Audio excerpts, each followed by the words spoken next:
আসসালামু আলাইকুম। আজকে আমি বিকেলবেলা চলে আসলাম পিছন বাড়িতে কলার বাগানে একটা কলার পাতা কাটবো বলে। কলার পাতা কাটা আমার শেষ। এখন আমি বাড়িতে চলে আসলাম। বাড়িতে এসে এখন আমি পেঁয়াজ, রসুন ও কাঁচামরিচ কেটে নিব।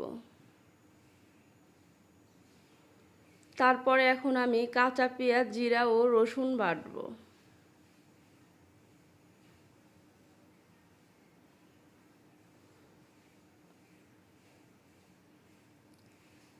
তারপরে এখন আমি ধুয়ে রাখা মাছটা সব কিছু দিয়ে কিছু সময়ের জন্য মাখিয়ে রাখবো। তো ফার্স্টে আমি পেঁয়াজ বাটা, জিরা ও কাঁচামরিচ বাটা, রসুন দিয়ে দিলাম। তারপরে লবণ, হলুদ, মরিচের গুঁড়া, ধনিয়ার গুঁড়া সব কিছু পরিমাণ মতো দিয়ে তারপরে আমি কাঁচামরিচ ও কাঁচা পেঁয়াজ একটু দিয়ে দিব। সব কিছু দিয়ে সুন্দর করে হাত দিয়ে চটকায়ে কিছু সময়ের জন্য মাখিয়ে রাখবো। একটু তেলও দিয়ে দিব। সব কিছু দেওয়া শেষ। এখন আমি সুন্দর করে মাখিয়ে কিছু সময়ের জন্য রেখে দিব। দেখুন বন্ধুরা, মাখাচ্ছি কত সুন্দর দেখা যাচ্ছে, মনে হচ্ছে রান্না করা মাছ আমি এখানে রেখে দিছি। তারপরে আমি কলার পাতার মধ্যে কাতল মাছ মাখানো সম্পূর্ণটা তুলে নিব। শুকনা মরিচের গুঁড়ার পরিমাণ একটু কম দিছি, কারণ বাবুরা খাবে। বেশি ঝাল হইলে তো ওদের কাছে ভালো লাগবে না, খাইতে পারবে না। তারপরে আমি কলার পাতাটা মোড়াই নিব।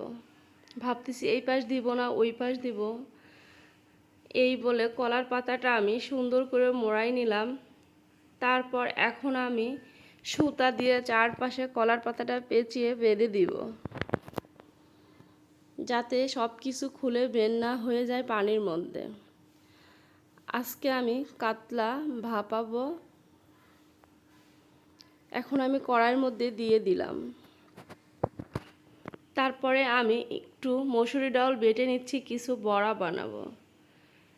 তারপরে বড়ার মধ্যে পেঁয়াজ, রসুন, কাঁচামরিচ, একটু লবণ সব কিছু দিয়ে একটু বাটা মশলা সব কিছু একসাথে মিক্সড করে সুন্দর করে ডালটা আমি মাখিয়ে রাখবো। স্বাদ মতো একটু লবণও দিয়ে দিলাম। জিরার গুঁড়া, হলুদের গুঁড়া, মরিচের গুঁড়া দিয়ে আমি এখন ডালটা সুন্দর করে মাখিয়ে রাখবো। মাছটা হয়ে গেলেই তারপরে ডাউলের বড়া করব।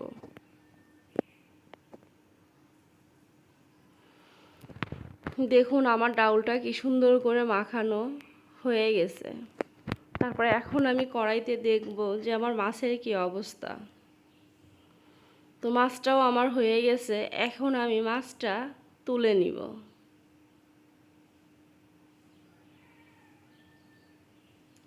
মাছের সুতাটা খুলে নিলাম। দেখুন কত সুন্দর দেখা যাচ্ছে মাছটা। তারপরে এখন আমি কড়াইয়ের মধ্যে একটু তেল দিয়ে দিলাম। এখন আমি আস্তে আস্তে বড়াগুলা দিয়ে দিব। সন্ধ্যা হয়ে আসতেছে, আস্তে আস্তে আমি বড়াগুলা উল্টাই দিলাম। রান্না শেষ, আমি ঘরে নিয়ে চলে আসলাম। এখন আমার দুই মেয়েকে খাইতে দিলাম। ওরা দুই বোন অনেক সুন্দর করে বড়া খাচ্ছে ও মাছ দিয়ে ভাত খাবে। আজকের ভিডিওটা আমি এখানেই শেষ করছি। আপনারা সবাই ভালো থাকবেন এবং আমার দুই মেয়ের জন্য দোয়া করবেন। আল্লাহ হাফেজ।